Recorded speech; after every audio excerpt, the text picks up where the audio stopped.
Halo Bang, selamat malam. Selamat malam Pak Ustadz. Assalamualaikum. Waalaikumsalam. Abang Kristen Islam?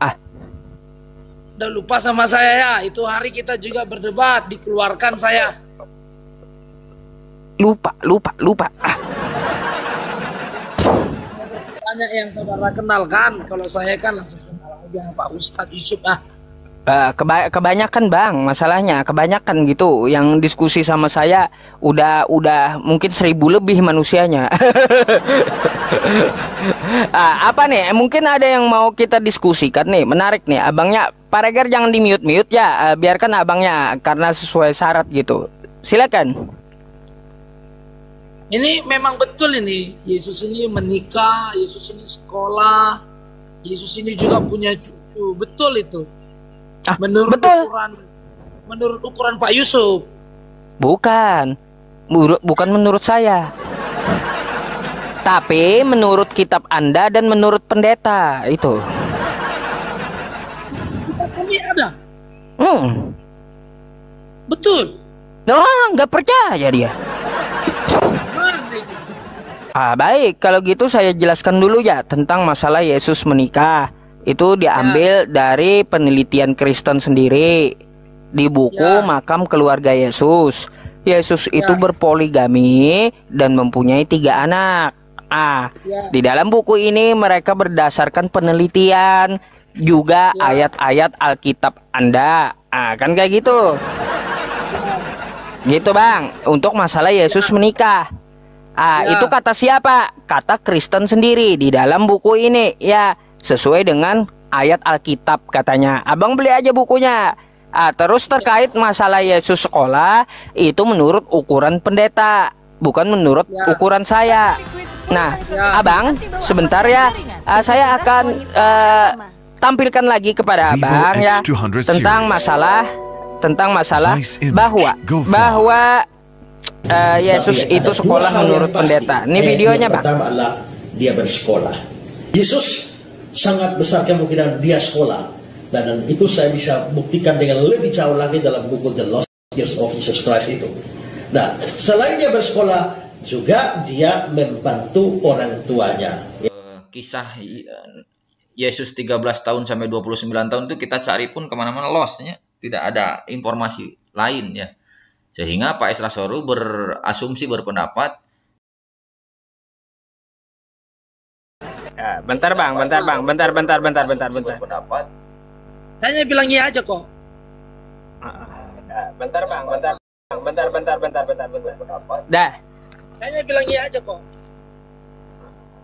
Bentar. Dah, itu datanya. Jadi Yesus sekolah, Yesus menikah itu ukuran Alkitab dan ukuran menurut pendeta. Oke? Apa ya respon? Silakan. Kalau macam begini kan, beberapa tahun yang lalu ada kita katakanlah dari agama Muslim masuk Kristen, itu pemburu hantu, itu namanya. Pasti dia berkata tentang Muhammad nggak baik, begini. Kalau ada pendeta yang masuk Muslim, pasti ada juga pendeta yang ngomong-ngomong demikian. Ya pasti. Saya sah-sah saja dengan kalau ada pendeta yang mengatakan demikian kan. Pendeta-pendeta mengatakan bahkan menulis hal-hal yang lain. Itu sah-sah saja, itu nggak ada persoalan itu. Bahkan kalau justru macam saya sih itu tidak mengganggu iman saya. Justru hanya orang-orang yang kalau kita katakan orang Muslim pindah agama pasti kayak macam siapa itu yang kemarin itu yang sekarang kabur ke Amerika itu. Pasti dia mengatakan hal yang tidak baik semuanya kan.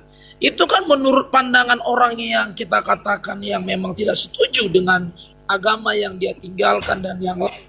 Bagi saya sah-sah saja orang-orang yang demikian. Jadi kalau ditulis itu ada tulisan-tulisan yang seperti begitu besar. Saya kan tidak berpatokan kepada tulisan manusia. Ya kan, kita tidak berpatokan sekalipun kitab kita masing-masing itu pun sudah ditulis oleh manusia, tapi kan berdasarkan firman Allah yang hidup. Kalau Alkitab itu berdasarkan firman Allah. Jadi sekalipun ada pendeta, profesor, sekalipun membuat sebuah kosakata, tulisan-tulisan buku yang sebesar apapun, saya katakan dengan iman saya tidak akan percaya, karena mereka dia kan sudah murtad, ya kan? Apalagi kita katakan antikris aja pun adalah orang yang percaya dengan Kristen. Apalagi orang yang juga yang tidak memiliki agama seperti ateis, ada saja mereka membuat penemuan-penemuan yang baru. Orang-orang teologi yang mungkin dari S1, S2, ya kan, master, bahkan mereka juga mempelajari sampai mereka profesor, mempelajari tentang arkeologi, tentang ini. Menurut saya karena memang itu kemampuan dia dalam berpikir. Bahkan teman saya saja sekolah teologi, belum tamat aja dia udah menjadi seperti orang antikris. Bahkan juga dia mengatakan Tuhan Yesus itu kenapa. Ini orang Kristen loh Bang, bukan hanya abang aja, bukan Pak Ustadz saja. Kayak kami aja sekolah sesama teologi yang mengatakan itu laut Teberau itu bukan terbelah karena memang Tuhan, itu karena memang tsunami atau pasang surut. Ya kan, ada-ada saja. Jadi ya jangankan abang yang tidak sepaham dengan Kristen, kita sama Kristen aja pun banyak yang saling menyesatkan. Jadi menurut saya tulisan Pak Ustadz tentang ini, Yesus menikah, Yesus sekolah, ya menurut pandangan orang, ada makamnya, bahkan di samping makamnya itu ada istrinya 3. Sah-sah saja sih menurut pemahaman orang. Buat saya sendiri itu tidak akan mengganggu iman saya. Itu terserah buat pemahaman. Tetapi masalah iman kan nggak bisa diganggu. Terus pastor atau pendeta Ezra itu mengatakan Yesus sekolah, memang benar Yesus sekolah. Karena dia itu hanya di masa kecilnya setelah dia sunat dan dia mulai dewasa, mulai pertumbuhan, memang dia di rumah imam, dia kalau kata belajar berarti sekolah, kan? Bang, ya, berarti abang meyakini Yesus sekolah gitu. Ya kalau itu sekolah, ya dia memang mempelajari, dia juga memang mempelajari kitab perjanjian lama. Dia mempelajari bagaimana dia bisa membalas tentang orang-orang yang ada di tentang ahli-ahli agama, orang Farisi. Yesus itu kan berdebat juga kepada mereka. Bagaimana Yesus bisa mengetahui tentang perjanjian lama? Berarti dia belajar tentang perjanjian lama. Jangankan dia, Rasul Paulus aja pun belajar tentang perjanjian lama. Jadi kalau dikatakan Yesus sekolah, ya memang sekolah. Yesus itu bukan goblok, Yesus itu memang pintar dia. Maka 1:100 sekalipun pada saat itu para imam, Lewi, orang-orang Farisi, dia dapat lawan itu semua karena memang dia orang yang pintar. Bahkan ke-12 murid Yesus itu aja, kalau kami katakan dengan iman, mereka itu belajar itu bersama Tuhan Yesus itu selama 3,5 tahun, berarti itu adalah ukurannya S1. Berarti mereka itu tamatan sarjana kalau menurut ukuran. Jadi nggak ada masalah Yesus dikatakan sekolah, no problem. Tapi kalau dikatakan Yesus menikah menurut ukuran iman saya, itu tidak. Tapi kalau menurut ukuran Pak Ustadz, saya katakan amin saja, nggak ada masalah. Itu tidak akan merubah keyakinan orang-orang Kristen yang hidup. Tetapi kalau orang-orang Kristen yang kalau hari Minggu saja beribadah, tahun Natal dia datang ke gereja, saya nggak ada persoalan dengan mereka. Mungkin pada saat malam ini mungkin ada 2, 3, 5 orang yang masuk Muslim karena mereka tidak percaya, no problem. Itu tidak akan mempengaruhi kerajaan surga. Baik. Bang, saya mau tanya sedikit agak simpel aja. Agak simpel aja. Dari pernyataan Anda itu bikin agak saya bingung begini, Bang. Kalau Yesus sekolah ya, ini berani kali ngajarin Tuhan kayak gitu. Itu siapa guru Tuhan, Bang? Namanya siapa? Ini berani kali ngajarin Tuhan. Ya setidaknya kayak gini ya. Kalau dia berani ngajarin Tuhan, berarti guru ini lebih hebat dari Tuhan gitu. Ya, kan seperti ini, Bang. Kalau kita ketika saya menjelaskan menurut konteksnya saya tetapi abang mempertahankan tentang menurut imannya Pak Ustadz, memang gak akan nyambung, ya kan? Tetapi kan sekalipun kami mengatakan Yesus itu adalah Tuhan, tetapi ketika dia menjadi manusia, dia juga belajar, dia juga menyadarkan kita bahwasanya orang-orang yang hidup itu harus belajar. Ketika Tuhan Yesus itu dia datang ke bumi dan dia dilahirkan, dia bukan langsung menjadi orang yang pintar, dia bukan langsung menjadi orang yang super jenius, tidak. Dia juga seperti standar yang seperti manusia, dia punya nafsu. Dia punya nafsu makan, dia juga lapar, dia juga bisa marah. Bang, kalau dia punya nafsu, kenapa abang kagak setuju dia menikah? Hanya memang nafsunya Tuhan itu, dia tidak kepada nafsu daripada nafsu seperti manusia untuk menikah. Maka tapi kalau abang katakan nafsu makan, memang benar dia ada nafsu makan. Nah, ketika pun dia juga abang katakan ada nafsu birahi, tetapi dia itu tidak lakukan. Sama seperti Maria dan Yusuf. Ketika Yusuf, bapaknya Yesus, ayahnya Yesus, ketika tahu bahwa Maria itu telah mengandung, dan itu utusan dari sorga, dia tidak menyentuh Maria sampai Maria melahirkan Yesus. Maka dikatakan Maria itu tetap perawan sampai Yesus lahir. Baru selesainya perawannya Maria itu setelah Yesus lahir. Maka ketika Yusuf itu telah mengetahui bahwa istrinya itu bagian daripada pekerjaan kerajaan sorga, dia tidak menyentuh. Bahkan ayat Alkitab pun mengatakan, dalam kitab Matius itu juga mengatakan Yusuf tidak menyentuhnya sampai Yesus lahir. Mereka tidak berhubungan. Bang, coba buktikan apa yang Anda sampaikan kepada saya. Kalau Tuhan belajar, Tuhan sekolah, kata abang, Yesus itu kan orang pintar. Bang, kalaunya dia udah pintar, Tuhan itu pintar, ngapain sekolah? Ngapain coba? Itu yang pertama. Kalau dia udah pintar karena dia Tuhan, kagak perlu dia sekolah, Bang. Itu tanggapan saya, ya. Terus Bang, kalau dia dikatakan Tuhan belajar, Tuhan sekolah, ya Bang ya. Pertama siapa gurunya, sekolahnya di mana, terus orang ini lolos bolos atau kagak, ijazahnya ada atau kagak gitu. Apa nama sekolahnya, terus jurusan apa yang diambil. Kan kayak gitu, banyak pertanyaan-pertanyaan aneh yang akan muncul di benak kita kalau abang katakan Tuhan belajar, Tuhan sekolah. Udah pasti banyak aja nanti setelah dijawab pasti ada aja pertanyaan kan, karena ini roomnya kan Pak Ustadz dan saya masukkan untuk datang berbagi saja sih. Kalau abang katakan bolos atau bagaimana, gini aja, abang kan yakin dengan iman ini Pak Ustadz pasti masuk surga dan saya pun juga masuk surga. Nanti setelah sama-sama kita di surga baru kita tanya sama Tuhan kita apakah dia pernah bolos atau tidak. Kalau abang tanya sama saya, memangnya saya seorang arkeologi tentang mempelajari semua itu. Goblok kali kita Bang untuk mempelajari itu semua. Kalau abang izinkan saya bertanya, boleh nggak saya bertanya?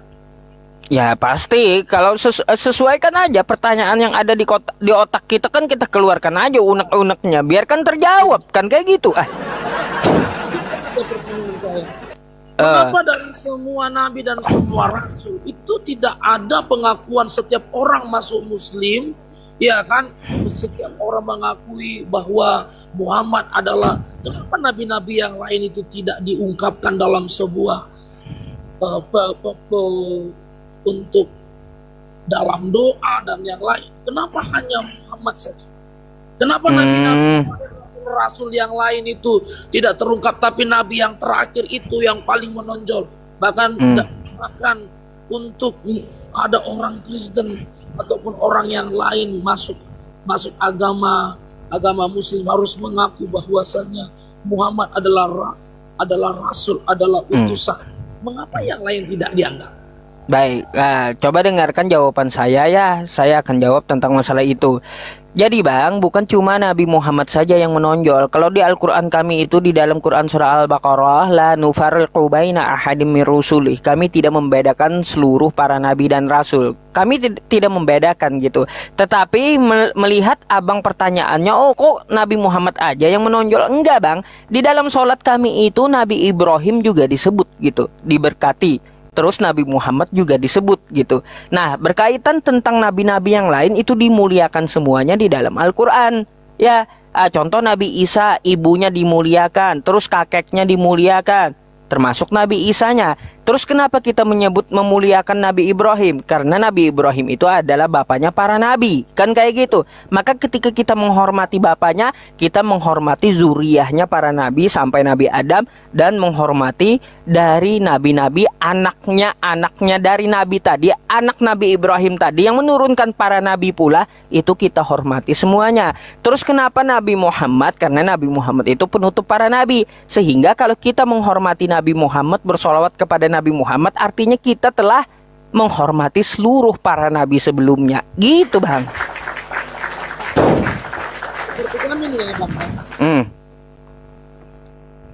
Kenapa? Tidak ada namanya rasul dan nabi yang kami tidak hormati. Sekalipun ibunya Yesus adalah Maria, secara khusus saya berbicara Kristen Protestan. Saya tidak berbicara Kristen Katolik karena ada unsur pemahaman yang berbeda. Kami Kristen Protestan, sekalipun Maria adalah ibu Yesus, kami tidak pernah sebut-sebut nama dia dalam doa dan apapun. Sekalipun Rasul Paulus, Rasul Petrus itu yang disalib dan disalib terbalik, ya kan, dan yang lain, tidak pernah sebut dia dan tidak pernah kami sanjung sedikit pun dalam doa kami. Ya, kami tidak pernah sanjung-sanjung dia, oh terima kasih Bapa di surga ada Petrus, tidak. Tetapi kami bersyukur atas semua pekerjaan. Maka kami tidak pernah ada unsur nabi manapun yang sangat menonjol. Sedangkan sekiranya saya kembali dengan pertanyaan saya, mengapa di dalam setiap orang yang masuk muslim harus menyebut nama Nabi Muhammad dan Nabi lain tidak? Sedangkan, minta maaf ya, sedangkan Nabi Muhammad pasti saya yakin dan percaya, pasti dia mempelajari nabi-nabi sebelum dia, rasul-rasul sebelum dia. Berarti dia adalah dampak daripada pekerjaan nabi-nabi sebelumnya, pekerjaan rasul-rasul sebelumnya, dan dia menerima imbas dari semuanya itu, lalu dia di atas.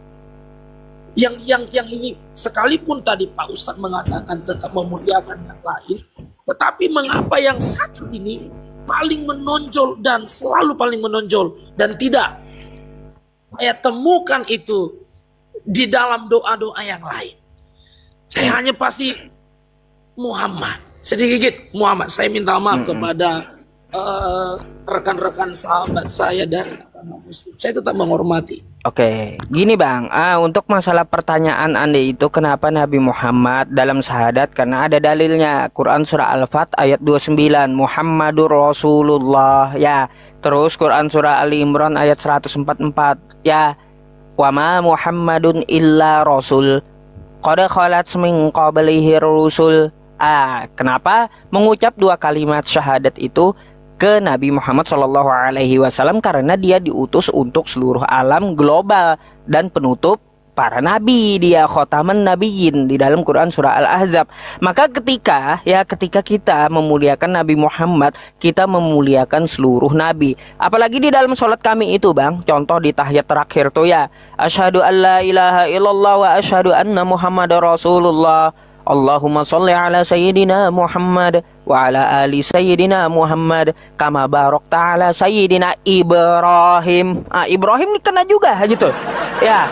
Wa ala ali sayyidina Ibrahim wa barik ala ali Muhammad wa ala ali Muhammad kama barakta ala ali Ibrahim wa ala ali Ibrahim fil alamina innaka hamidum majid. Semua para nabi dihormati gitu. Cuma cara penghormatannya seperti apa? Ada yang dimuliakan di dalam Al-Qur'an. Terus juga memuliakannya melalui perwakilannya kepada Rasulullah Shallallahu alaihi wasallam, kayak gitu, kepada Nabi Muhammad. Terus kalau berkaitan tentang masalah Nabi Muhammad, ya menurut Anda berada di atas para nabi dan dia mempelajari dari para nabi sebelumnya, itu tidak ada, Bang. Sejarahnya tidak ada Nabi Muhammad itu belajar ke Ibrani, ke Yahudi, nggak ada. Atau dia sekolah ke Israel, nggak ada. Atau dia belajar dengan seorang pendeta Nasrani, pendeta Kristen, nggak ada. Makanya dia disebut ummi gitu, kagak bisa baca kitab-kitab Taurat dan kitab-kitab sebelumnya.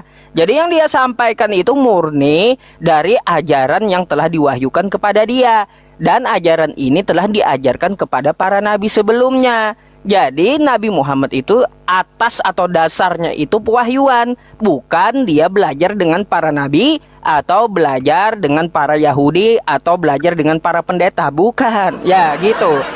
Berkaitan tentang masalah kemuliaan ini, Bang, saya mau bertanya. Kata Abang kan di Kristen pun memuliakan para nabi. Jadi begini, Bang, saya agak heran saja. Ya, Yesus itu kan juga disebut nabi gitu ya oleh orang-orang di zamannya.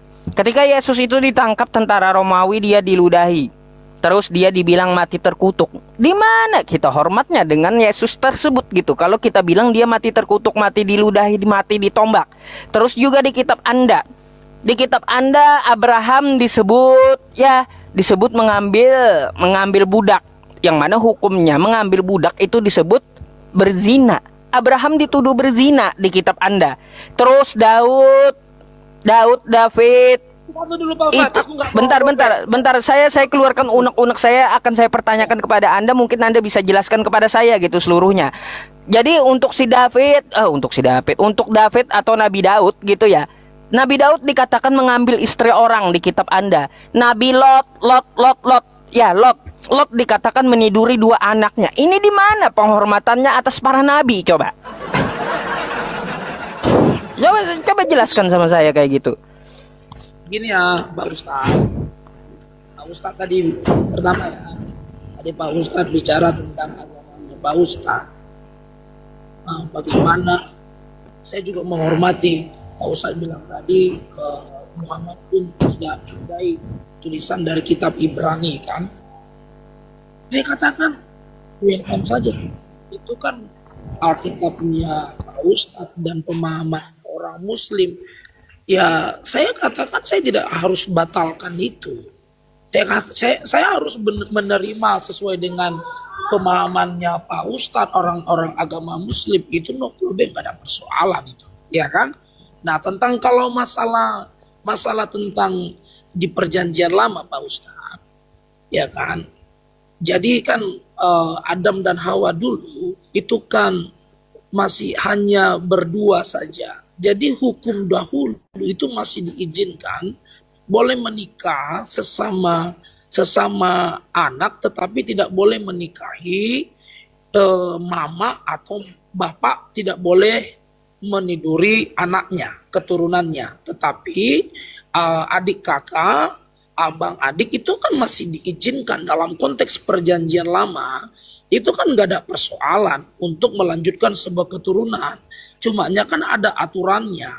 Nah jadi kalau satu tadi Pak Ustadz bilang tentang masalah di pernikahan, ya itu konteks perjanjian lama Pak Ustadz. Kalau dibandingkan dengan agamanya Pak Ustadz itu sah saja. Kalau orang punya istri sampai 5 batasnya kan, itu kan sah-sah saja, kita pun welcome saja, itu kan agamanya Pak Ustadz dan dia nggak benar dan pembenaran juga nggak ada persoalan. Tapi kalau berkata tentang Abraham, baru Daud dan yang lainnya, karena memang pada saat itu belum ada aturan untuk punya istri itu tidak harus satu. Itu kan belum ada aturan. Dan di dalam kalau seperti Raja Daud, jangankan istri-istrinya yang lain, dia kan raja. Jadi semua gundik itu kan masih ada hak kekuasaan mereka, tetapi berbeda dengan istrinya sendiri. Kayak macam Raja Salomo. Raja Salomo anaknya Daud. Itu 700 istrinya, 300 gundiknya. Berarti ada 1000. Dalam hal itu Tuhan tidak pernah menuntut ada persoalan karena memang belum ada aturan punya istri itu harus 1. Tetapi dalam konteks perjanjian baru ada aturan. Istri itu harus 1 dan tidak boleh menikah lebih dari 1.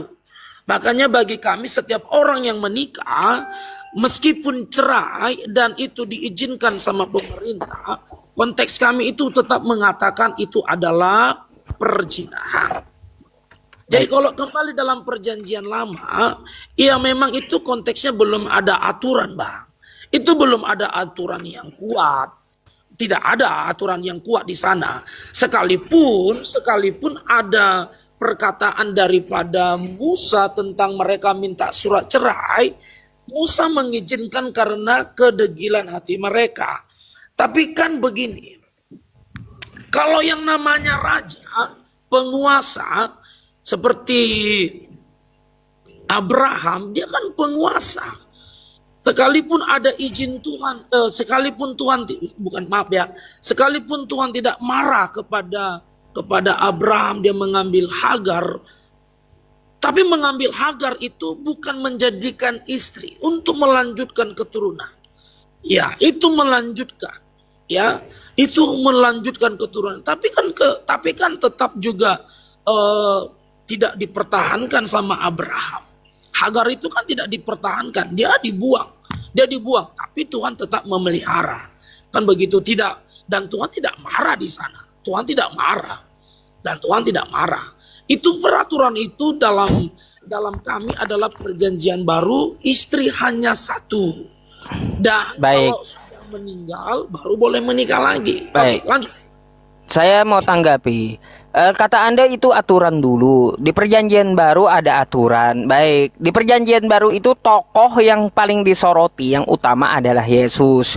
Bang, Yesus tidak ada mengajarkan untuk bagaimana kita menikah, syarat rukunnya. Tidak pernah diajarkan oleh Yesus. Dan Yesus tidak pernah melarang untuk poligami, Bang. Nggak pernah. Ya. Jadi kalau Anda mengatakan bahwa itu aturan dari perjanjian baru, aturan dari mana? Itu bukan aturan Yesus.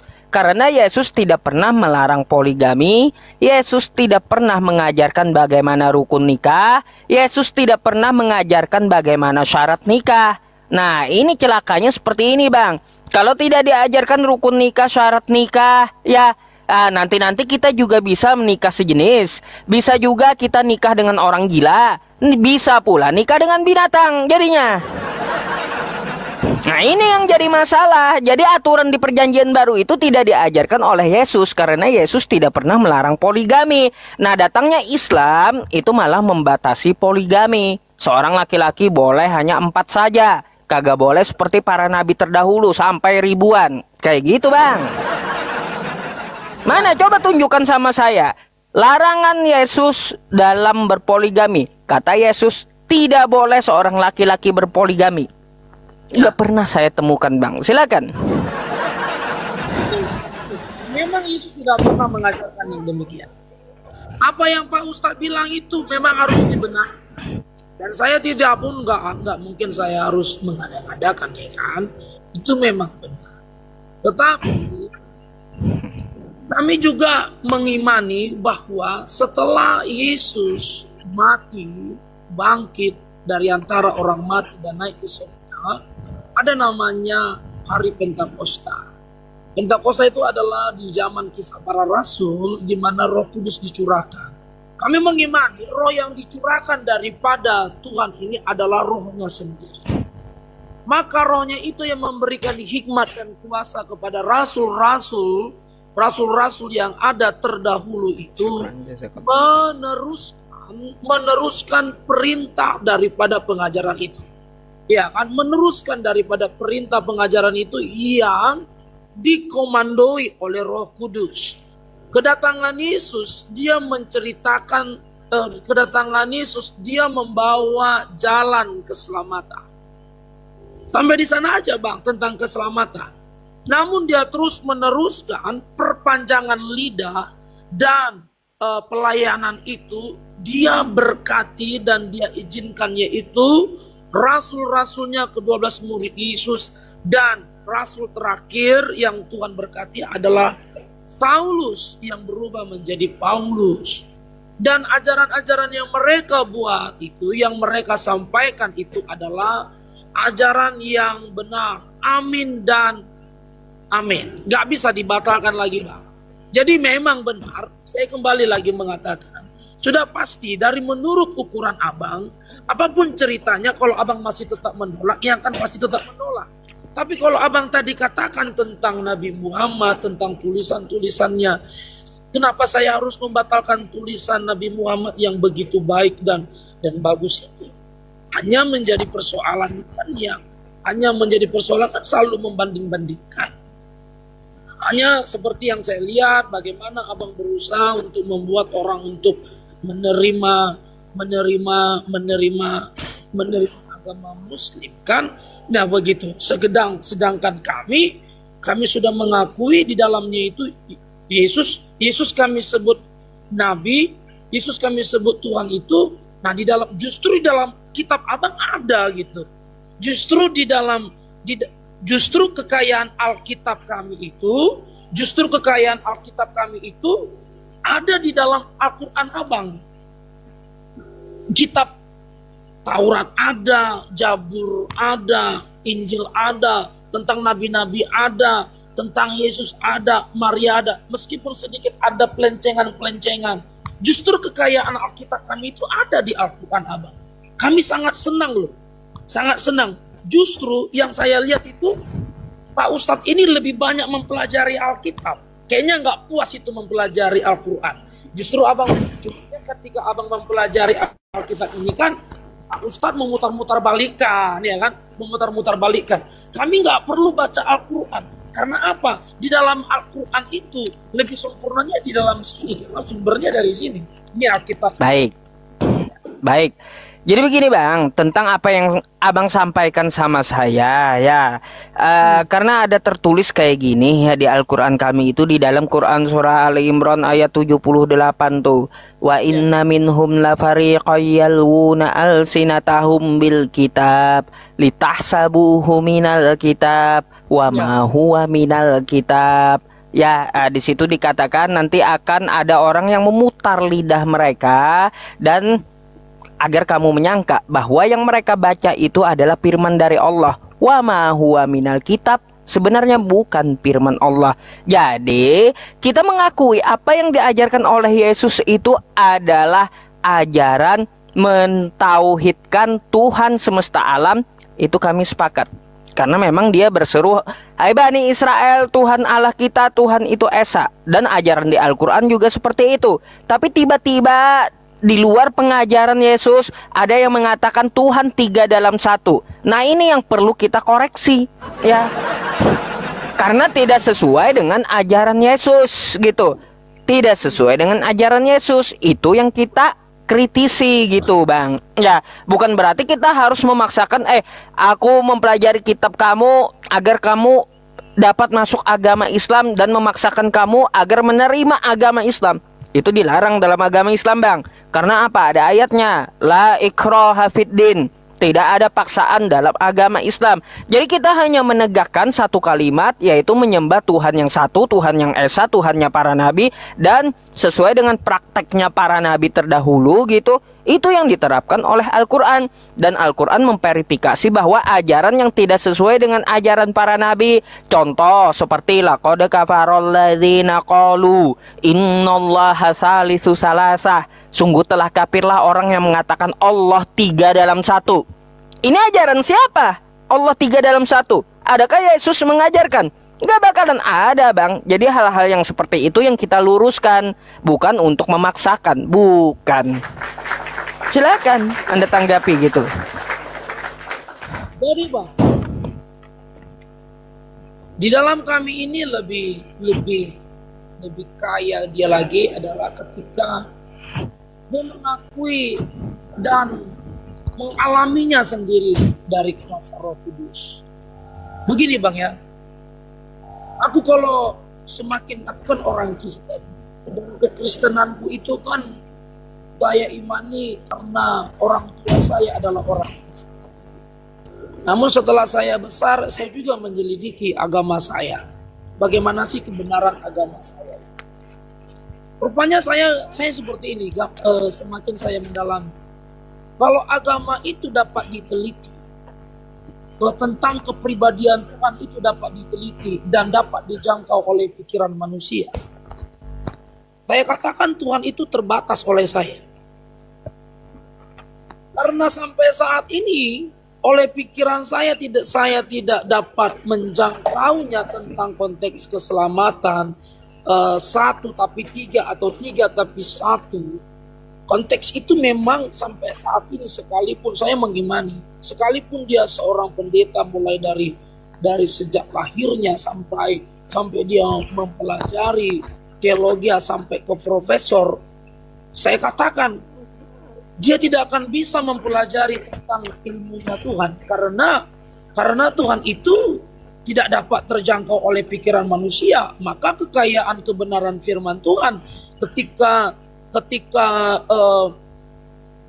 malaikat Gabriel datang kepada Maria, tidak ada yang mustahil bagi Tuhan.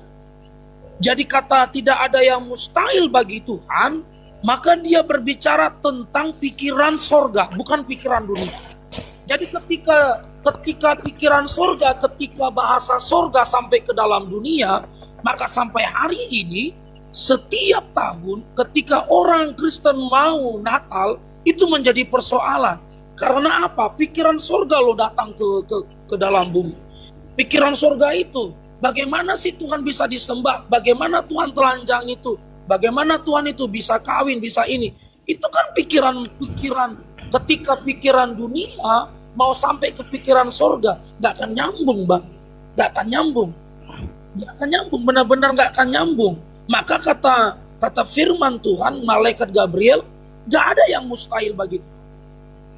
Tidak ada yang mustahil bagi Tuhan. Jadi Tuhan melakukan di luar semua pemikiran kodratnya manusia. Maka jangankan abang, orang Israel atau kita katakan orang Yahudi saja, belum percaya Yesus yang kami sembah Bang. Justru Yesus itu lahir dari negara mereka, dari suku mereka. Mereka aja nggak percaya. Kami aja nggak ada persoalan. Mereka nggak percaya loh Bang. Ya kan? Mereka nggak percaya. Mereka percaya Yesus itu akan datang. Yesus akan datang. Tapi bukan lahir di kandang domba. Bukan lahir orang yang miskin. Mereka meyakini Yesus itu harus lahir dari orang yang kaya, dari keturunan raja. Bukan pembantu. Nah, jangankan abang, mereka aja pun nggak percaya tuh. Tapi masih syukur, ya kan, masih syukur. Bagian daripada kelahiran Yesus itu ada di Al-Quran, itu sangat masih lebih relevan buat kami. Jadi kalau dikatakan nggak percaya, ya sah-sah saja. Terserah orang yang mau percaya atau tidak. Jadi gini Bang, ketika Tuhan tidak ada yang mustahil bagi Tuhan dan dia menjadi manusia, memang dia telah mengetahui dan telah menyatakan bahwa manusia tidak akan bisa berpikir tentang keselamatan itu. Baik, saya tanggapi dulu Bang, jangan terlalu panjang biar penontonnya nggak ngantuk gitu ya. Jadi begini Bang, Yesus pernah berkata, kasihilah Allahmu dengan segenap akal, kan kayak gitu, akal budimu. Jadi beragama itu harus pakai akal. Ketika Tuhan semesta alam menjelaskan di dalam kitabnya terdahulu, aku begini, aku begitu, aku begini, aku begitu, aku bukan manusia, lalu tiba-tiba ada ajaran Tuhan jadi manusia, itu ajaran dari mana jadinya, kan kayak gitu. Kalaunya Tuhan Maha Kuasa, saya sepakat gitu. Tapi ada juga sifat mustahil bagi dirinya. Kenapa saya bilang seperti itu? Abang tuh seorang manusia. Kalau abang makan nasi, apakah hal yang wajar? Wajar abang makan nasi, karena abang manusia. Nah, kalau abang makan kotoran, apakah wajar? Enggak wajar dan enggak pantas bagi abang kan kayak gitu. Kalau makan kotoran, betul enggak? Jadi Anda sebagai manusia saja ada yang tidak pantas bagi manusia, apalagi bagi Tuhan. Ada yang tidak pantas bagi Tuhan.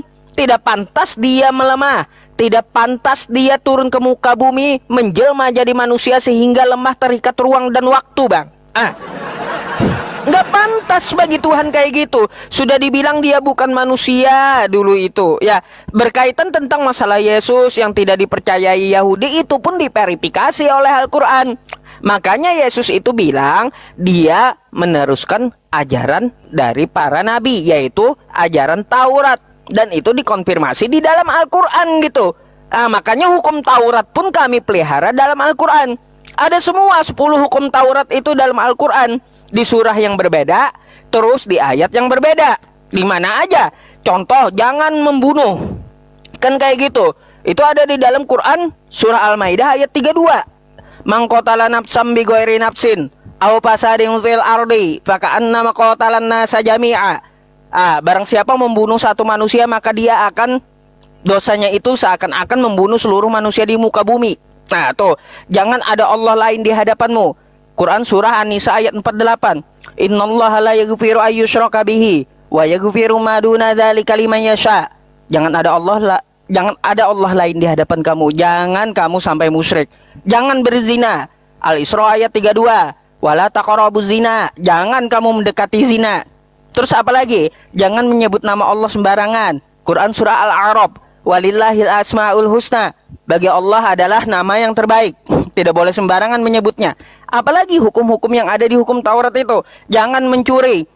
Al-Maidah ayat 38. Wasariqu wasariqatu faqata'u aydiyahuma. Barang siapa mencuri laki-laki atau perempuan, maka potonglah kedua tangannya. Jadi semua ajaran para nabi itu ditegakkan di dalam Al-Quran. Yang kagak benar itu diverifikasi, terus yang benar juga diabadikan. Makanya dalam Injil, dalam Taurat ada kebenaran, ada cahaya, dan cahaya itu dipelihara oleh Al-Quran.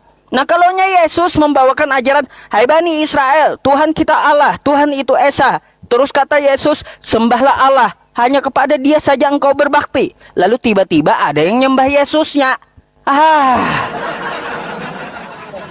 Ini ajaran macam apa kayak gitu loh, malah menantang ajaran Yesus. Maka dari itu Al-Quran meluruskan kembali apa yang diajarkan Yesus seperti ini. Wa innallaha rabbi wa rabbukum fa'budu hadza siratum mustaqim. Kata Yesus, sesungguhnya Allah adalah Tuhanku dan Tuhanmu, maka sembahlah Dia, inilah jalan yang lurus.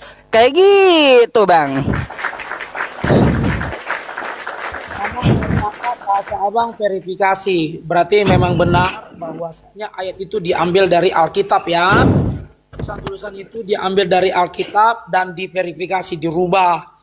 Berarti dirubah. Oke, nggak apa-apa. Satu, saya tangkap abang telah mengakui itu telah diverifikasi. Itu berarti sumbernya dari Alkitab. Oke. Tadi abang katakan, kasihilah Tuhan Allahmu dengan apa tadi abang bilang? Segenap akal budimu. Oke, saya cari-cari ya. Dalam Lukas 10 ayat 27 jawab orang itu, kasihlah Tuhan Allahmu dengan segenap hatimu, dengan segenap jiwamu, bukan dengan akal ya Bang. Dalam Markus juga ayat 30, kasihlah Tuhan Allahmu dengan segenap hatimu, dan dengan segenap jiwamu, dan dengan segenap akal budimu. Sekarang begini Bang, kata akal di sini ke akal yang mana? Kalau kita menggunakan juga kata akal, berarti logika Bang. Kalau kita benar-benar menggunakan kata akal, itulah yang saat ini Bang, banyak orang gak percaya dengan agama Bang. Karena mereka memikirkan agama itu dengan akal. Makanya ada namanya, mereka tidak memiliki agama disebut dengan ateis. Ngapain capek-capek? Pemahaman mereka seperti ini Bang. Kalau terlalu kuat kita menggunakan akal, akhirnya mereka seperti ini. Kalau aku berbuat baik, pasti yang baik dapatku. Kalau aku berbuat jahat, maka aku lebih jahat. Itu akal Bang. Kata akal ini Bang, kemana kita mau tempatkan Bang? Tapi kalau abang tempatkan dengan bahasa abang tadi, ngapain menyembah Allah itu? Ada yang 3 di sana, ada yang 2 di sana. Ya, udah menyeleweng. Seperti itulah ajaran daripada ateis, Bang. Karena mereka tidak mau percaya dengan apa, tapi mereka tahu ada sesuatu, ada yang berkuasa, ada yang berdaulat. Hanya mereka punya pemahaman seperti ini, Bang, ateis, Bang. Nggak logika. Tapi kalau saya berbuat baik, maka baik buat saya. Makanya negara-negara berkembang juga banyak negara-negara ateis, Bang. Dan saya tidak pungkiri itu juga banyak dari orang Kristen. Bahkan gereja-gereja yang besar di luar negeri sana itu jadi apa saya katakan jadi rumah, jadi gereja biasa aja begitu, karena mereka tidak percaya lagi, karena mereka sudah pakai logika, Bang. Jadi kalau kita beriman, Bang, hanya menggunakan logika, Bang, jangankan Kristen, Bang, nanti semua banyak orang yang berlogika, Bang. Jadi kata akal ini, Bang, kalau kita mau datang seperti abang lah, seperti abang mau datang pasti ambil wudhu. Kalau tidak berakal dia, Bang, itu orang yang sakit jiwa, Bang. Jadi artinya orang yang sehat, Bang, sehat jasmani, sehat rohani. Kan kalau bagi abang ada orang yang misalnya lagi perempuan nih, lagi datang bulan dia, dia punya akal tetapi dia masuk musola atau masuk masjid, itu bagi abang kan haram. Ini kata akal, artinya dia pintar, Bang. Artinya dia memiliki budi pekerti baik, artinya dia sehat. Jadi kalau abang tarik ulur rata dengan cara pemikiran abang, saya setuju saja, karena pun memang akal abang kan sampai ke sana.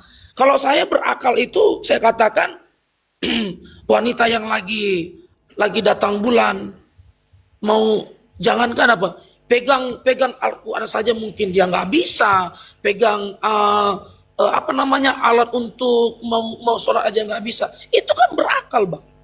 Kalau dia tidak ada akal itu, Bang, itu orang gila itu, Bang. Asal-asal saja. Jadi kalau menurut abang seperti itu, saya katakan sah-sah saja, tidak ada masalah. Silakan abang berpikiran tentang hal yang demikian.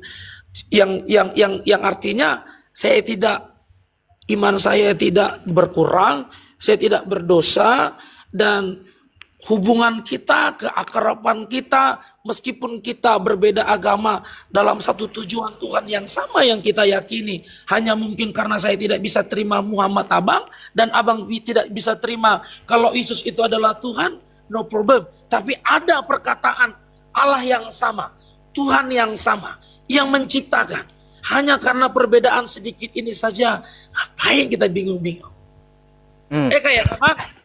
Kalau itu saya ya gini, ada sepakat ada tidak. Pertama gini ya Bang ya, yang saya sampaikan kepada Anda dulu ketika Anda mengatakan Al-Quran kopas dari Alkitab. Ya, ini adalah saya bantah. Kenapa saya bantah? Karena Nabi itu sudah saya bilang tidak pernah belajar ke Israel, tidak pernah belajar dengan pendeta, tapi dasarnya adalah pewahyuan. Artinya begini Bang, ya apa yang diturunkan kepada para nabi terdahulu diturunkan juga kepada Nabi Muhammad SAW. Itu artinya bukan kopas, tetapi mengulang ajaran dari ajaran yang terdahulu. Gitu Bang. Nah itu yang pertama. Yang kedua, kalau yang setujunya saya mengatakan kepada abang, mari kita sembah Tuhan yang sama. Baik Bang, begini Bang, kalau Tuhan yang sama ya jelas seperti yang diserukan oleh para nabi, Tuhan yang esa, bukan 3 dalam 1. Terus Tuhannya bukan manusia, tidak dapat kelihatan, barang siapa melihat dia akan mati. Terus ya ada beberapa sifat juga dari Tuhan, memang dia maha kuasa, tapi ada yang tidak pantas bagi Tuhan yang dia jelaskan. Makanya di dalam agama Islam itu dikenal dengan cara sesuatu memahami Tuhan ada mustahilnya. Kalaunya saya memakai sifat 20, memang ada metode lain seperti ya gini Bang, metode dari tauhid rububiyah, terus ada juga uluhiyah, ada asma wa sifat. Saya tidak memakai metode itu, tapi saya memakai metode dari para ulama, yaitu tentang masalah sifat 20, karena saya tidak mau menabrak sifat Allah di dalam Al-Quran yang dijelaskan oleh para ulama kita. Makanya saya memakai sifat 20 dalam memahami bagaimana itu Tuhan, kan kayak gitu. Makanya saya ngajak dulu berakal gitu ya Bang ya. Karena apa? Karena akal ini yang membedakan kita dengan makhluk lainnya. Binatang ya tidak berakal, cuma nafsu, kan kayak gitu. Jadi jangan sampai kita itu sama dengan ciptaan yang lainnya. Kita sudah diberikan anugerah oleh Tuhan. Pakai akal kamu. Mari bedakan ini yang baik, ini yang buruk, ini yang Tuhan, ini yang bukan gitu. Ah gitu, itu yang saya ajak Anda untuk berpikir gitu. Untuk berpikir, jangan semua dipukul rata lalu dikatakan sama. Memang apa yang abang katakan itu saya ada sepakat, ada sebagian juga tidak sepakat gitu. Ada sebagian yang tidak sepakat. Mari kita menyembah Tuhan yang satu. Wa ilahukum ilahu wahid. Tuhan kita itu adalah Tuhan yang esa, Tuhan yang satu, yang diajarkan Yesus, yang diajarkan Nabi Musa, yang diajarkan Abraham, yaitu Tuhan yang berkuasa, ya bukan 3 dalam 1 dan bukan manusia. Jadi kayak gitu Bang. Jadi tetap kembali yang pertama tadi tentang ajaran sebelumnya. Jadi kan ajaran sebelumnya itu kan udah pasti, itu pasti dari Alkitab itu. Kalau memang itu yang direvisi itu tidak ada kemiripan dari Alkitab, saya juga akan menyatakan berarti itu bukan Alkitab kami Bang. Itu bukan ajaran kami. Tapi karena direvisi itu adalah bagian daripada besar daripada Alkitab, sekalipun abang menyangkal itu bukan dari Alkitab, no problem. Tapi ajaran sebelumnya itu ya kalau saya katakan pasti itu adalah Alkitab itu sendiri. Ya dan amin. Oke. Jadi tentang masalah akal ya, kembali kita cara berpikir kita ya kan. Kembali kita cara berpikir. Kalau saya berkata orang yang berakal, berarti dia adalah orang yang berakal. Orang yang berakal berarti dia orang yang berpendidikan. Orang yang berakal, orang yang mengetahui dengan baik. Maka orang yang berakal mengajarkan orang gila untuk beribadah, mengajarkan orang idiot untuk beribadah, sekalipun mereka begini. Mana cara mereka beribadah? Kan mereka diusahakan untuk berakal. Kalau kita tidak berakal, ya sama saja ada orang yang mencuri uang pembangunan di, mungkin kita katakan di gereja, mungkin uang sumbangan di masjid. Itu kan adalah orang yang berakal tapi tidak menggunakan akalnya. Itu menurut saya sih, itu menurut saya. Jadi kata akal ini adalah orang yang berbudi luhur baik, orang yang memiliki sikap yang baik. Ya, akalnya pikiran orang muslim ketika dia beribadah, dia harus pakai peci, dia harus pakai sarung, dia harus pakai sajadah, dia harus pakai itu semua, dan dia harus pakai air wudhu, tidak boleh bersentuhan lagi dengan lawan jenis. Itu kan akal yang baik, itu kan berakal, iya kan? Itu akal Bang. Ya, lain lagi kalau ya berkabar ya Bang ya, saya juga harus berdasarkan Alkitab ya kan Bang. Kasihlah Tuhan Allahmu dengan segenap hatimu. Kata hati berarti kan tulus Bang. Ya kan, dengan segenap jiwamu berarti orang yang berakhlak, orang yang pintar. Maka saya imani orang yang diajari dan tidak mau belajar, orang yang diajari tidak mau belajar, saya katakan Tuhan marah loh Bang. Tuhan nggak suka. Ya kan, Tuhan nggak suka. Dan saya sangat setuju dengan tulisan abang di sini. Yesus itu sekolah. Dia belajar seperti kata abang juga tadi, mempelajari kitab ini juga ya kan. Dari mana dia tahu? Ya ini memang dia sekolah, bukan dia goblok. Memang harus sekolah. Bahkan juga kitab daripada Amsal, tulisan daripada Daud juga takut akan Tuhan, ilmu pengetahuan, semua harus belajar loh tuh Bang. Harus benar-benar belajar. Jadi kata Tuhan itu dengan segenap hatimu, dengan segenap jiwamu, dan dengan segenap akal budimu. Jadi budi pekerti Bang. Jadi bukan hanya akal saja harus ditarik Bang. Ada hati, pribadi, akal, budi, semuanya Bang. Artinya dengan ketulusan Bang. Dengan orang yang memiliki pikiran. Tapi kalau abang tetap tarik, bagaimana? Gak masuk akal. Memang benar Bang. Agama Kristen inilah adalah agama yang tidak masuk akal, yang dari dahulu sampai sekarang, sampai tahun-tahun yang akan datang, akan tetap mengatakan, mana mungkin Tuhan lahir setiap setiap akhir tahun, terus berdebat. Ya, terus berdebat. Ini dari tahun yang lalu abang tutup ini Yesus ini tidak menikah bagaimana? Tetap akan tidak masuk akal bang, karena memang bukan akalnya manusia yang Tuhan pakai dengan kelahiran dia. Dia akan menggunakan akalnya, dia akan menggunakan pikiran Tuhan itu sendiri. Ya kan? Dia menggunakan pikirannya, makanya tidak masuk akal manusia. Kalau bisa masuk akal manusia, saya pun nggak mau percaya dengan satu Tuhan apapun. Saya nggak akan percaya kalau masuk akal, karena di luar akal, ya karena di luar akal semua konsepnya itu. Saya katakan tiap tahun, ntar lagi bulan 12, ntar lagi bulan 12 pasti dilarang sebut, tidak boleh mengucapkan selamat Natal, tidak, semua akan berontak itu bang, semua berontak. Jadi memang nggak masuk akal bang, dan karena tidak masuk akal, aku makin cinta bang. Gini bang, gini, kenapa membuat saya tertawa? Kok ada berada jujur kali gitu, Kristen itu agama yang gak masuk akal gitu. Jadi begini bang, saya mau tanggapi dulu sebelum saya lupa kan kayak gitu. Bang, ini apa nih bang? Ini kan botol nih ya teman-teman, botol isinya parfum ya. Kenapa Yesus mengatakan kasihilah Allahmu dengan segenap hatimu dan dengan segenap akal budimu, kan kayak gitu. Kenapa Yesus itu menekankan akal, dan kenapa Al-Quran itu lebih dari 133 kali mengatakan apalah taqilun, apa kamu tidak memahaminya, apalah tatafakkarun, apa kamu tidak menggunakan akalmu, kan kayak gitu. Nah gini bang, jadi ini ada sebuah parfum yang ada tutupnya. Bang, kira-kira parfum ini dapat masuk nggak kalau tutupnya ini tidak saya buka? Enggak kan? Pasti kita harus buka tutupnya kan? Baru kita bisa masukkan parfumnya kan? Begitu juga beragama. Pakai akal dulu baru diimani dengan hati maksudnya. Makanya buka dulu pemikirannya tentang masalah agama, pelajari dulu agama itu agar kita dapat mengimani dengan segenap hati. Itu yang dimaksud Yesus, itu yang dimaksud Al-Quran. Ya kalaunya tidak masuk akal, buat apa diimani bang? Lagi pula kayak gini bang, lagi pula kayak gini. Sebelum abang ya, lagi pula kayak gini. Kalaunya Tuhan sekolah, ini ada nih guru Tuhan, ada yang lebih hebat dari Tuhan jadinya. Kan kayak gitu pemikiran akal kita. Kenapa kita tidak menyembah gurunya Tuhan aja? Kenapa harus menyembah Tuhan yang muridnya? Lebih baik nyembah gurunya, gurunya lebih hebat daripada Tuhan.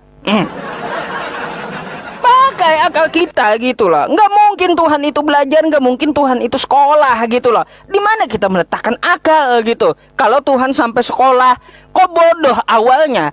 Awalnya bodoh, biar dia jadi pintar ya. Jadi pintar sekolah dulu. Gak mungkin dia menciptakan langit dan bumi ini dengan modal sekolah. Gak mungkin bang. Pasti dengan kuasanya ya. Dengan kuasanya. Terus dengan kepintaran dia, kemahakuasaan dia, keahlian dia. Badi'us samawati wa ma fil ar. Kan kayak gitu. Dia menciptakan langit dan bumi ini tanpa contoh. Nggak mungkin dengan cara sekolah. Masya Allah. Nggak mungkin gitu. Silakan bang. Ya abang bilang tadi, Tuhan menciptakan bumi. Karena kita percaya dengan dia, maka kita katakan itu masuk akal. Ya kan? Saya katakan tadi, kenapa tidak masuk akal? Karena sampai saat ini terbukti oleh akalnya abang aja nggak tertembus. Saya aja berpikir bagaimana seorang raja boleh hadir. Tapi karena saya mengimani, ini adalah pikiran kerajaan sorga. Ini adalah caranya sendiri, yang dia tidak kompromi dengan manusia, tapi dia melakukan tindakannya sendiri. Maka seorang raja menjadi seorang manusia, gak akan mungkin, betul-betul gak akan mungkin Benar-benar gak akan mungkin, saya pun gak akan mungkin. Tapi itu mungkin bagi dia. Maka saya beriman, ya dan amin, dan saya tidak akan. Yang kedua, kalau masalah tentang akal, begini saja Bang. Minta maaf. Kita berbeda tentang perang, berbeda dengan orang yang, minta maaf ini ya, orang yang menggunakan rompi bom. Apakah mereka punya akal Bang? Menyebut nama agama? Silakan Abang jawab. Itu punya akal. Baik, begini, yang memakai seperti rompi tadi, kalau dia tidak berakal, nggak mungkin dia pakai rompi Bang, nggak mungkin. Dia pasti punya akal, cuma hawa nafsunya ya mempengaruhi akalnya sehingga ya dia menurutkan hawa nafsunya untuk berbuat salah. Ya, hawa nafsunya juga menyebutkan agar kamu menyalahkan satu agama, pakailah bom gereja kayak gitu kan. Itu nafsunya, bukan karena akalnya. Dia pasti berakal. Dia pakai rompi itu aja udah berakal gitu lah. Dia tahu ajaran, tahu gitu. Tapi karena hawa nafsunya sehingga dia berbuat salah. Gitu Bang. Karena akalnya sudah berbeda dengan pemahaman, maka akal inilah yang tidak benar Bang. Ketika Amroji bertobat dan mengatakan, hai bertobatlah kau, nah berubahlah kawan-kawan. Amroji berapa kali dia bahkan di live pun, ketika akalnya baik Bang. Ketika akalnya baik Bang. Nah akal sekarang ini, sekarang kamu menggunakan akal yang mana? Kalau abang menggunakan tetap berkeras kepada bagaimana Tuhan tiga itu tapi satu, sampai akhir hidup abang akan pasti. Kalau saya abang katakan Muhammad datang, mungkin abang katakan berapa istrinya, welcome saja, nggak ada masalah. Karena saya harus memahami bahwa cara keyakinan mereka seperti itu, no problem, nggak ada persoalan. Nggak ada persoalan. Jadi ketika kalau abang persoalkan tentang akal, sekarang akal itu di mana ditempatkan? Kalau akal itu baik, kalau akal itu tenang, kalau akal itu adalah tertib, akal itu juga memiliki budi pekerti yang baik, saya katakan sah-sah saja. Saya tidak katakan seperti saya, tapi mungkin sedikit saja seperti saya. Abang tentang mengatakan tentang agama abang, bahkan banyak orang mengatakan berdoa kepada yang mati, kalau nanti sampai kalau mati rambut dibelah-belah 7 dan yang nggak ada persoalan kan? Ya masuk akal aja itu menurut pemahaman orang kan. Tapi kalau saya katakan mungkin akal saya, bang nggak mungkin bang rambut dibelah-belah 7 bang, orang mau kesan. Capek bang mempersoalkan itu. Saya juga seorang hamba Tuhan. Ya saya pikirkan yang lain aja untuk keselamatan jemaat saya. Ngapain saya capek-capek buka-buka Al-Quran abang. Karena masih banyak yang mau saya pelajari. Tapi dari tadi ya nggak apa-apalah, memberi waktu dan menambah pengalaman saya untuk berdebat, ya kan? Gak ada persoalan. Abang katakan aja terus dari tadi, nggak ada apa-apa. Kenapa abang tertawa tentang nggak masuk akal? Saya katakan gini bang, mungkin kita akan sebentar lagi berakhir. Saya katakan seperti ini. Kalau Tuhanku itu bisa kupikirkan dengan akalku, kalau agamaku bisa kupikirkan dengan caraku, saya katakan itu produk dunia dan itu adalah tipu muslihat. Tetapi karena itu adalah konsep kerajaan surga yang tidak bisa dimasuk akal, tetapi ketika imanku dan roh Tuhan ada dalam diriku dan itu bisa kuterima, maka saya katakan ya dan amin, gak ada persoalan buat aku. Itu jadi masuk akal imanku. Itu masuk akal imanku. Masuk akal imanku, gak ada masalah bang. Ya kan, gak ada masalah. Iya. Ya kalaunya seperti itu kan memang agak sedikit berbeda gitu ya bang ya. Sebagaimana saya mencontohkan memasukkan parfum ini dengan cara membuka botol. Gak mungkin kita ya memasukkan parfum ini tanpa membuka botol kan kayak gitu. Artinya kita tidak bisa imani saja tanpa, kalau ya yang kita imani itu tidak masuk akal. Jadi seperti itu Bang, memang agak berbeda sedikit ya. Jadi selain kita beriman juga kita pergunakan akal. Karena dengan dari akal itu ya kita bisa mengimani bahwa ini suatu kebenaran dan ini suatu yang salah, kan kayak gitu. Kalau abang kan ya meskipun membuang pemikiran akalnya, yang penting diimani saja, no problem. Nanti juga membuka akal. Artinya memang beda jalurnya kayak gitu. Kalau saya kan maunya dibuka dulu tutupnya ini ya, baru kita masukkan parfumnya. Kan kayak gitu. Kalau abang enggak, meskipun tutupnya ini tertutup gitu, mau juga dipaksa-paksa gitu masukin parfum dengan tutup yang tertutup rapat kayak gini. Kira-kira ya beda jalur gitu. Terserah kan, tinggal kita yang ya menonton diskusi kita gitu, memikirkan kira-kira yang mana yang lebih dapat dicerna. Jadi kayak gitu Bang. Saya berterima kasih sih atas atas diskusinya. Bagus juga gitu. Karena kalau abang bilang tentang harus dibuka, kita dapat memahami. Kalau hanya ini aja menjadi konsep kita Bang, berarti kita tidak mengimani tentang kekuasaan Tuhan Bang. Kalau kita batasi Tuhan akan kita katakan di dalam iman saya, Tuhan kau nggak bisa masukkan air di sini. Berarti saya menyangkal dia punya kuasa Bang. Saya menyangkal dia punya kuasa. Jadi selain Tuhan bisa melakukan tindakan seperti logika manusia, dia juga bisa melakukan sesuatu hal yang mustahil bagi manusia, yaitu mukjizat. Apakah di agama abang tidak ada orang yang bisa bangkit dari kematian? Apakah tidak ada orang yang bisa sembuh didoakan oleh ustadz atau kiai? Apakah tidak ada di agama abang mengusir setan? Apakah itu tidak disebut dengan kuasa? Apakah itu kita juga berpikir dengan logika? Apakah ketika ustadz abang itu mengusir setan, menyembuhkan orang yang lain, abang berpikir dengan logika? Itu logika, itu akal itu. Kalau akal itu Bang, kalau yang abang bilang tadi, itu rumah sakit Bang. Itu rumah sakit.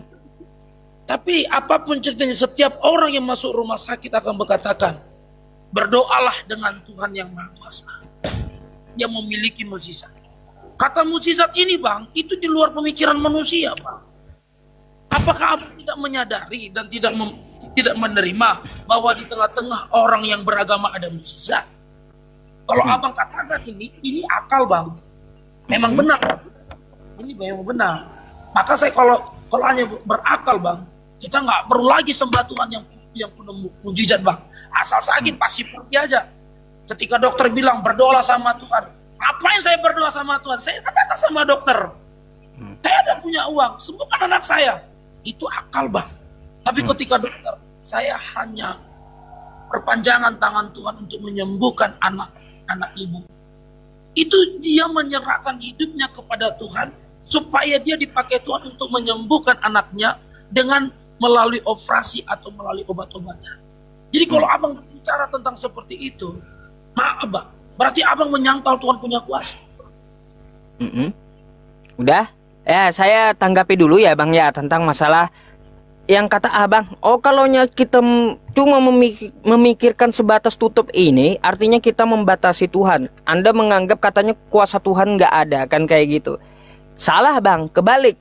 Kalaunya kita membuang tutup ini, berarti kita malah mengingkari Tuhan, tidak menyukuri akal yang diberikan Tuhan jadinya.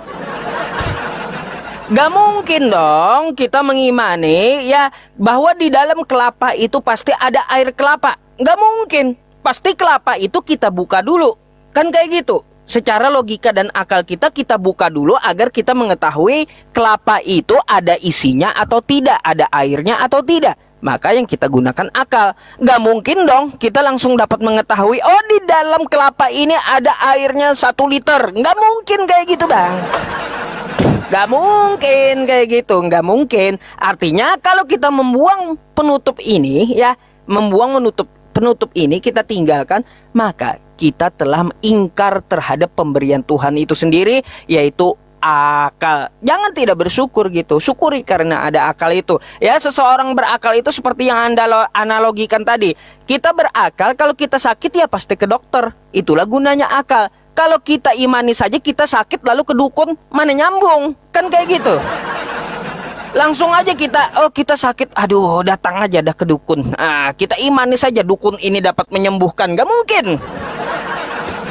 Pasti dengan akal kita berusaha datang ke dokter kan kayak gitu, lalu minta obat. Itulah gunanya akal kan kayak gitu. Ya mungkin sedikit agak berbeda gitu Bang, tapi edukasi ya sangat bagus untuk diskusi kali ini. Ya salut saya sama Abang gitu.